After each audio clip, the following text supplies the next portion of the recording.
Assalamualaikum warahmatullahi wabarakatuh. Kami dari kelompok 5 akan menyampaikan materi fonologi mengenai klasifikasi bunyi suprasegmental, bunyi pengiring, bunyi diftong, kluster, dan silaba atau suku kata.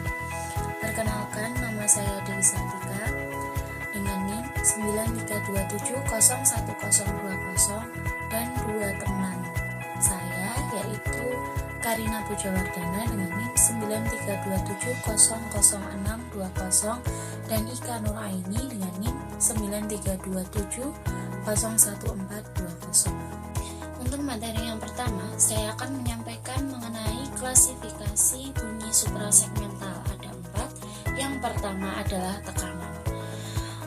Menurut Muslih, tekanan itu merupakan bunyi-bunyi segmental yang ketika diucapkan pun tidak pernah lepas dari keras atau lemahnya bunyi. Nah, hal ini itu disebabkan oleh keterlibatan energi otot ketika bunyi itu diucapkan. Nah, suatu bunyi bisa dikatakan mendapatkan tekanan apabila energi yang dikeluarkan itu lebih besar ketika bunyi itu diucapkan. Begitupun sebaliknya, suatu bunyi dikatakan tidak mendapat tekanan apabila energi otot yang dikeluarkan lebih kecil ketika bunyi itu diucapkan. Yang kedua ada nada. Nada merupakan bunyi-bunyi segmental yang diucapkan selalu melibatkan adanya nada tinggi, nada rendah, dan nada sedang. Hal ini disebabkan oleh adanya faktor ketegangan pita suara, arus udara, serta posisi pita suara ketika bunyi itu diucapkan. Makin tegang pula pita suara yang disebabkan oleh kenaikan arus udara dari paru-paru, maka makin tinggi pula nada bunyi yang dihasilkan.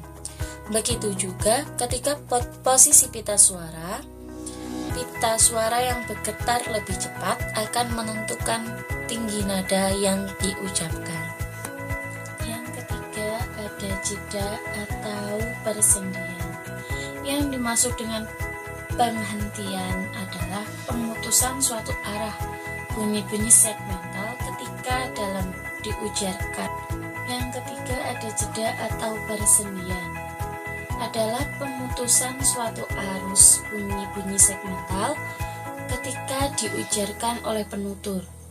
Sebab akibatnya akan terjadi kesenyapan di antara bunyi-bunyi yang terputus itu. Nah, kesenyapan itu bisa berada di posisi awal, tengah, dari, dan akhir ujaran. Yang keempat ada durasi. Durasi ini berkaitan dengan masalah panjang pendeknya atau lama singkatnya suatu bunyi itu diucapkan. Tanda untuk bunyi panjang adalah titik 2 di sebelah kanan bunyi yang diucapkan. Nah, atau tanda garis kecil di atas bunyi segmental yang diucapkan. Dalam bahasa Indonesia, durasi ini tidak bersifat fonemis, tidak dapat membedakan makna kata. Tetapi dalam beberapa bahasa lain seperti bahasa Arab, unsur durasi ini bersifat fonemis. Saya akan menjelaskan mengenai bunyi pengiring. Bunyi pengiring dapat dikelompokkan sebagai berikut. Yang pertama, bunyi ejektif, yaitu bunyi sertaan yang dihasilkan dengan cara glotis ditutup sebelum dan sewaktu bunyi utama diucapkan, sehingga ketika glotis dibuka terdengar bunyi global V. Yang kedua, bunyi klik, yaitu bunyi sertaan yang dihasilkan dengan cara lidah belakang menempel rapat pada velum sebelum dan sewaktu bunyi utama diucapkan, sehingga ketika penempelan pada velum dilepas terdengar bunyi kick atau K dan K. Yang ketiga, bunyi aspirasi, yaitu bunyi sertaan yang dihasilkan dengan cara arus udara yang keluar lewat mulut terlalu keras sehingga terdengar bunyi H atau K dan H. Yang keempat, bunyi eksplosif, atau bunyi lepas, yaitu bunyi sertaan yang dihasilkan dengan cara arus udara dilepaskan kembali setelah dihambat total. Lawannya adalah bunyi implosif. Yang kelima, bunyi retrofleksi, yaitu bunyi sertaan yang dihasilkan dengan cara ujung lidah ditarik ke belakang sehingga terdengar bunyi kr atau k dan r. Yang keenam, bunyi labialisasi, yaitu bunyi sertaan yang dihasilkan dengan cara kedua bibir dibulatkan dan disempitkan segera atau ketika bunyi utama diucapkan. Yang ketujuh, bunyi palatalisasi, yaitu sertaan yang dihasilkan dengan cara lidah tengah dinaikkan mendekati langit-langit keras atau palatum segera atau ketika diucapkan sehingga terdengar bunyi k atau k dan y. Yang kedelapan, bunyi glotalisasi, yaitu bunyi sertaan yang dihasilkan dengan cara glotis ditutup sesudah bunyi utama diucapkan. Dan yang kesembilan, bunyi nasalisasi, yaitu bunyi sertaan yang dihasilkan dengan cara memberikan kesempatan arus udara melalui rongga hidung sebelum atau sesaat artikulasi bunyi utama sehingga terdengar bunyi sertaan M. Selanjutnya saya akan menjelaskan mengenai diftong. Diftong adalah bunyi vokal rangkap yang tergolong dalam satu suku kata. Dalam praktiknya, bunyi diftong ini ada 3 macam, yaitu 1. Diftong menurun. Diftong menurun adalah diftong yang ketika perangkap bunyi vokoid itu diucapkan, vokoid pertama bersonaritas, sedangkan vokoid kedua kurang bersonaritas, bahkan mengarah ke bunyi non-vokoid. Kedua, diftong menaik. Diftong menaik adalah diftong yang ketika perangkapan bunyi vokoid itu diucapkan, vokoid pertama kurang menurut sonoritasnya dan mengarah ke bunyi non-vokoid, sedangkan vokoid kedua menguat sonoritasnya. Ketiga, diftong memusat. Diftong memusat adalah bila vokal kedua diacu oleh sebuah atau lebih vokal yang lebih tinggi dan juga diacu oleh sebuah atau lebih vokal yang lebih rendah. Kedua, kluster.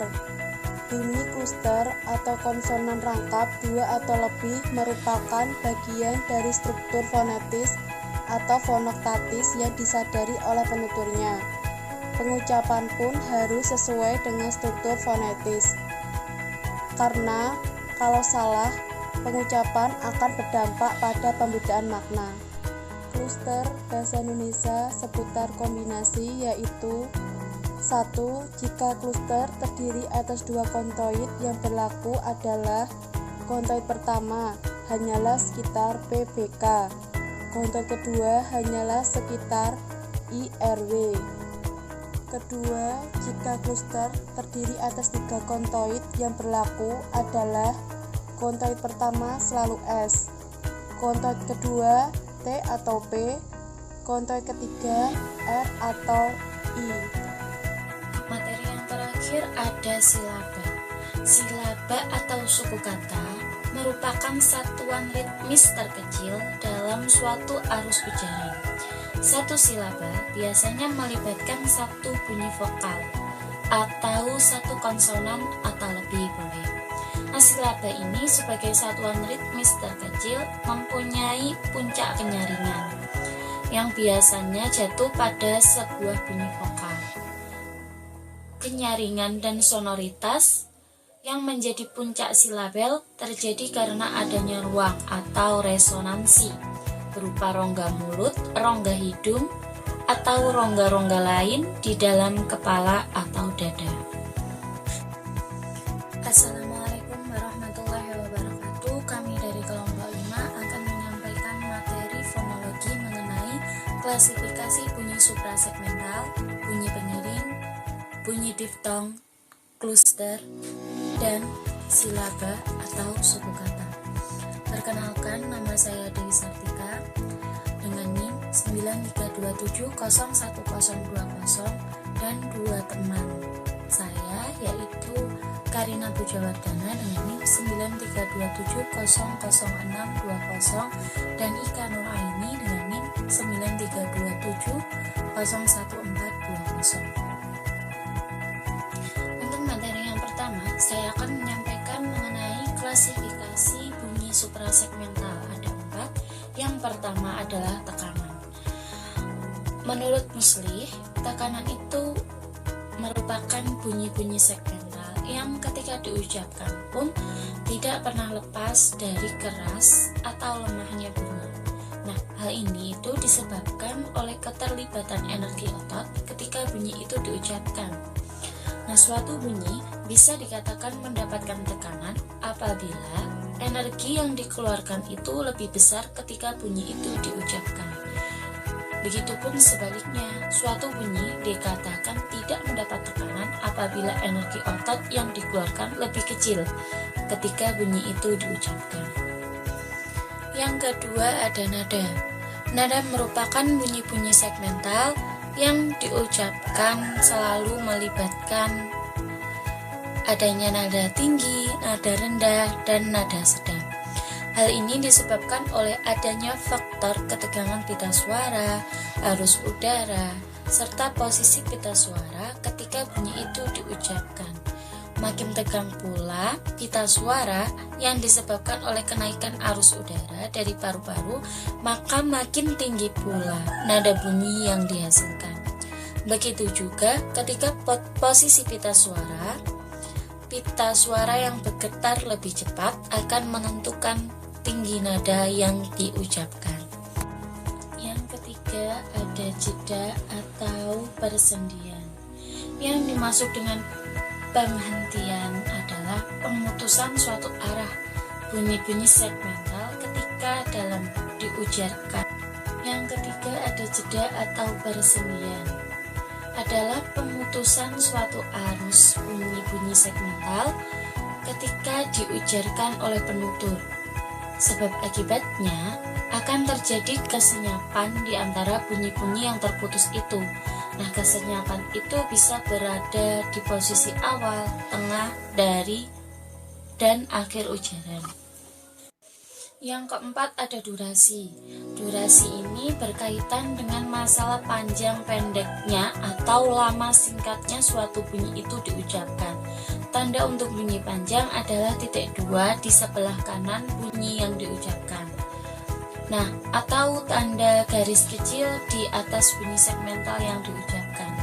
Dalam bahasa Indonesia, durasi ini tidak bersifat fonemis, tidak dapat membedakan makna kata, tetapi dalam beberapa bahasa lain seperti bahasa Arab, unsur durasi ini bersifat fonemis. Demikian presentasi yang dapat kami sampaikan, semoga dapat menambah wawasan dan manfaat. Apabila ada kurang dan lebihnya, mohon dimaafkan. Wabillahi taufiq wal hidayah. Wassalamualaikum warahmatullahi wabarakatuh.